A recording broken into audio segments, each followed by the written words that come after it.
25ویں سورت۔ فرزند آدم زاد راہ زیادہ فراہم کرو کہ راستہ بہت دور کا ہے، اور کشتی کو درست رکھو کہ سمندر بہت گہرا ہے، بوجھ کو ہلکا رکھو کہ صراط بہت باریک ہے، اور عمل کو خالص رکھو کہ پرکھنے والا بہت باریک نظر رکھنے والا ہے۔ اپنی نیند کو قبر کے لیے اور اپنے فقر کو میزان حساب کے لیے اٹھا رکھو، اپنی خواہشات کو جنت کے لیے اور اپنی راحت کو آخرت کے لیے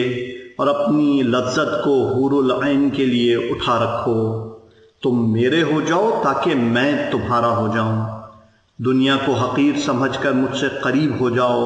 اور فاسقوں سے نفرت اور نیک کرداروں سے محبت کر کے جہنم سے دور ہو جاؤ، کہ اللہ نیک عمل کرنے والوں کے اجر کو ضائع نہیں کرتا۔